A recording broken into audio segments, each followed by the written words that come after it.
premier poste était donc dans un dispensaire, vraiment très rudimentaire. Je me souviens que le salaire également, quand je travaillais dans ce dispensaire-là, je gagnais par mois moins de 100 euros, moins de 100 euros par mois de salaire, moins de 100 euros, c'est-à-dire moins de 65 000 francs CFA par mois de salaire. De travailler dans un contexte où avoir un scanner ou avoir une IRM cérébrale ou un examen quelconque n'est pas la mer à boire, ça c'est vraiment confortable, et c'est la réalité du pays, c'est la réalité du pays où on se trouve actuellement. Bonjour et bienvenue sur cette chaîne, je suis Dr Mbanta et au travers de cette chaîne, nous aidons les médecins diplômés à l'extérieur de l'Union européenne dans leur parcours de migration médicale depuis leur pays d'origine pour aboutir soit à une spécialisation en France ou alors à l'exercice de la profession de façon pérenne en France. Donc si cela t'intéresse ou si tu connais des personnes qui sont intéressées par cette démarche-là, n'hésite pas à t'abonner, à partager la vidéo et à activer la petite cloche de notification pour pouvoir être au fait des différentes vidéos qui paraîtront les prochains jours. Donc dans l'édition d'aujourd'hui, nous allons parler de mon parcours, comment j'ai fait pour partir de mon pays d'origine et aboutir à une exercice pérenne de la médecine en France.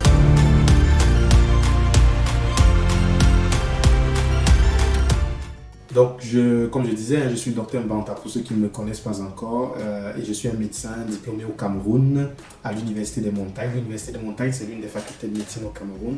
Mais avant d'arriver à l'Université des Montagnes, j'ai eu un parcours au secondaire, voilà, comme tout enfant. Donc, j'ai été formé au Cameroun et il faut savoir que le Cameroun est un pays bilingue. Donc, on a des régions dites anglophones et des régions dites francophones. Donc le Cameroun est un pays officiellement bilingue avec comme langue nationale l'anglais et le français. Donc la première partie de mes études primaires et secondaires ont été faites justement en anglais et pourtant la majeure partie du pays est plutôt francophone. Donc j'étais dans une école primaire plutôt anglophone, puis un secondaire anglophone également, et après mon bac, il a fallu faire donc le choix de ma carrière, des études supérieures que j'allais poursuivre, et l'opportunité s'est donc ouverte à moi au travers d'un concours très sélectif à l'Université des Montagnes, au sein de laquelle la formation se fait principalement et je dirais même exclusivement en français. Donc ça a été assez difficile pour moi les premières années de ma formation pour recopier les cours, lorsque les profs dictaient les cours, tout ça, c'était pas évident parce que je sortais d'un milieu anglophone et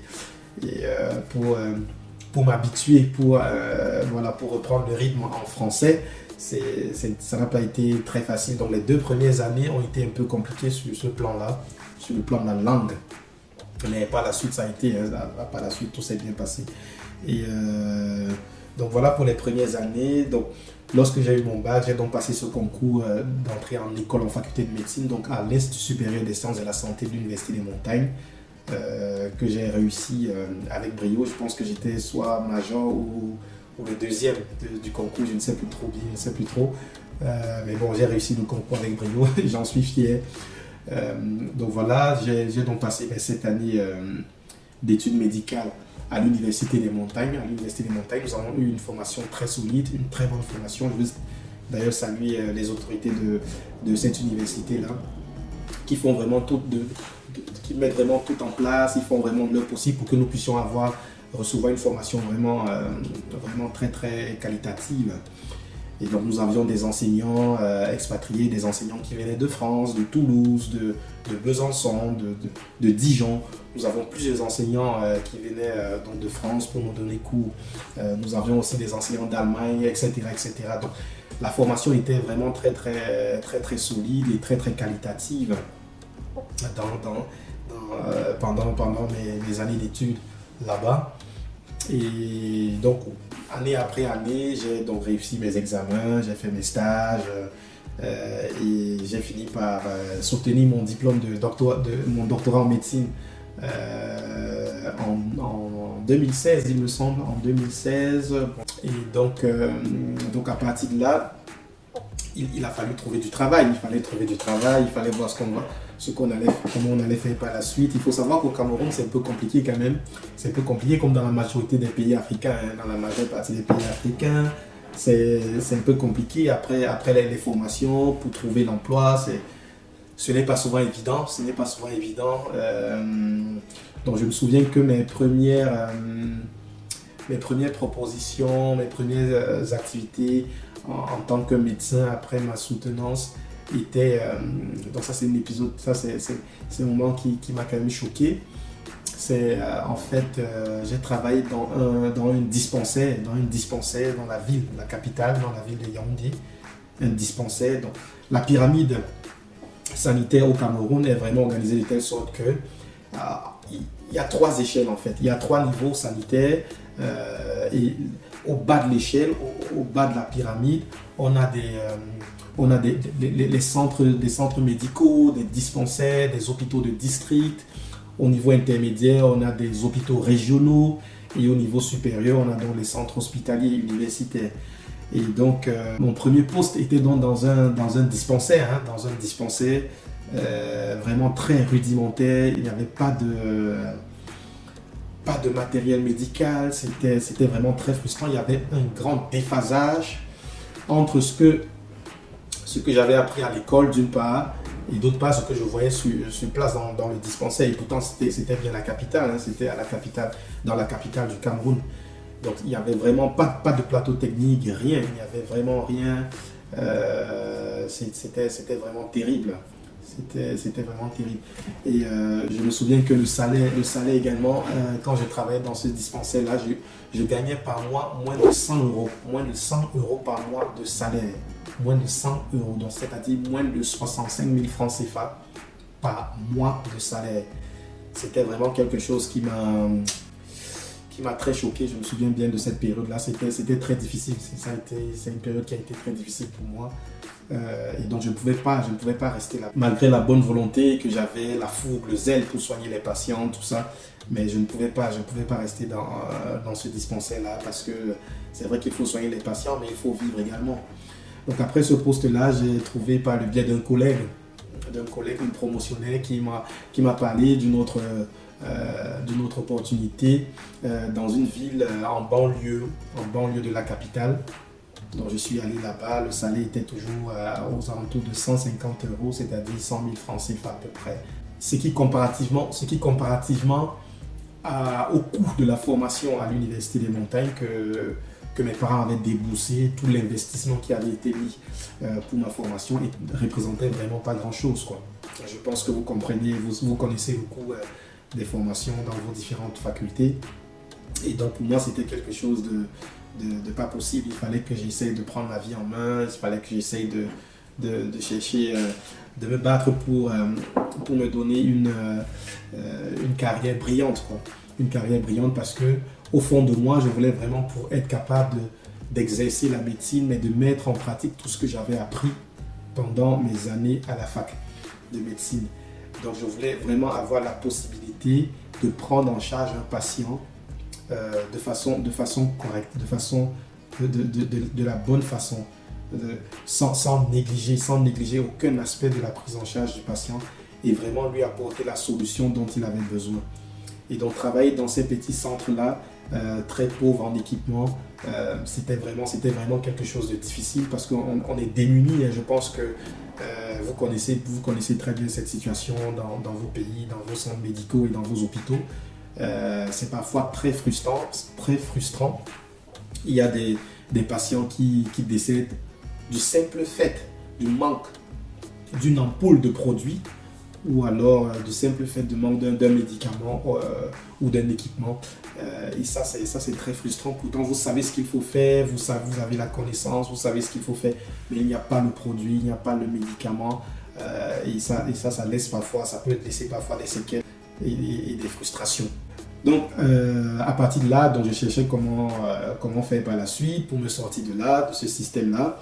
Parce qu'il faut savoir aussi qu'au Cameroun, après les années de formation de médecine, lorsque vous soutenez votre thèse de doctorat en médecine, si vous souhaitez travailler dans la fonction publique, donc dans les hôpitaux publics, vous devez passer un concours d'intégration qui est organisé par l'État camerounais, qui à l'issue de ce concours vous affecte dans des hôpitaux de district, des hôpitaux régionaux ou des hôpitaux centraux en fonction des besoins.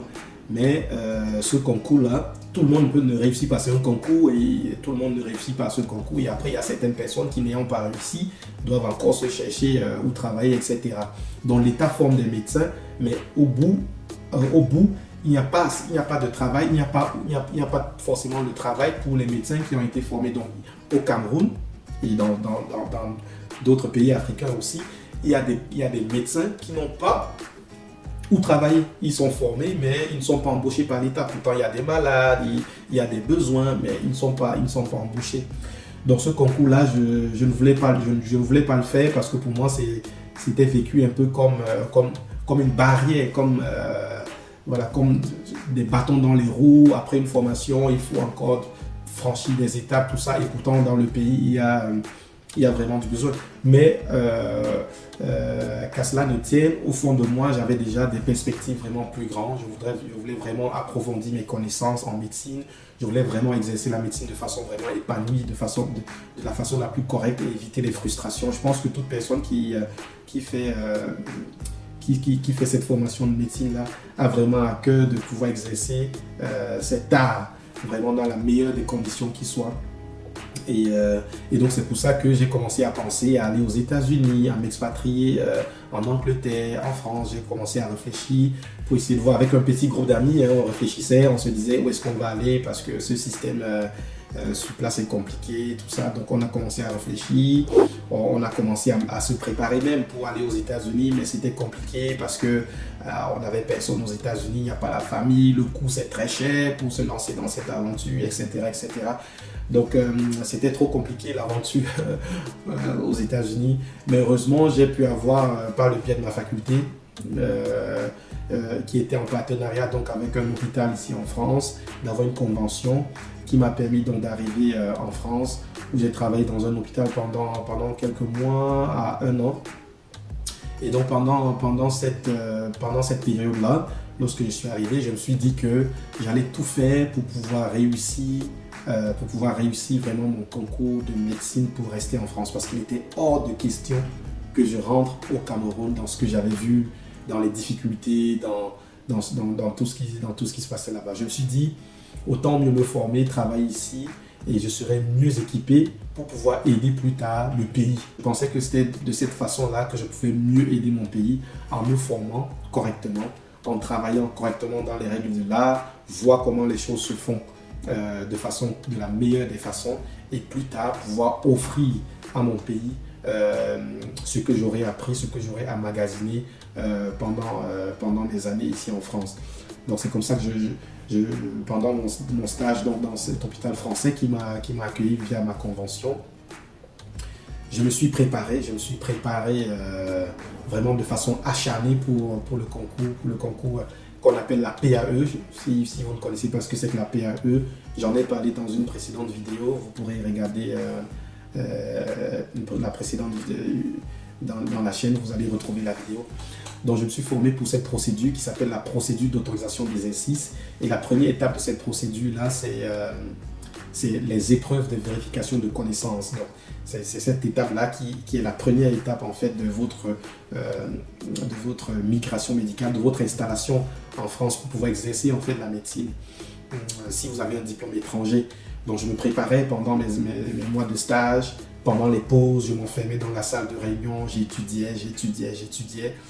Je me souviens, il y a même un collègue, un chef dans le service où j'étais, qui à la pause avait remarqué que j'étudiais beaucoup.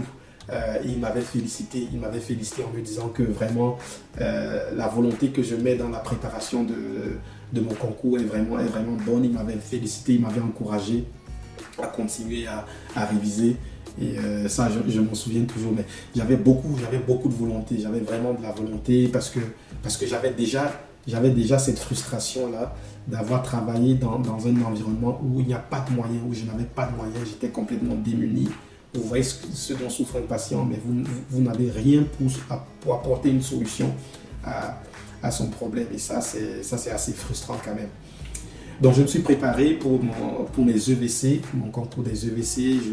J'ai présenté le concours le jour de l'examen. Et lorsque les résultats sont sortis, j'étais donc admis. Donc, j'étais très content de cette admission-là.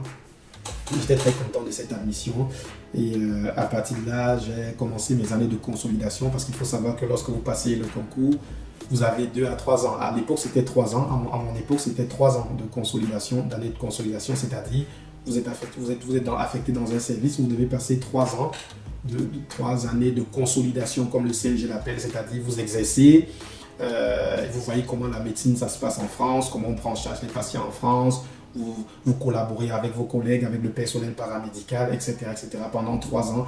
Et au bout des 3 ans, vous passez devant une commission d'autorisation d'exercice qui regarde votre parcours, l'évalue et voit votre projet professionnel pour que vous puissiez par la suite, après validation, vous inscrire à l'ordre des médecins de la France.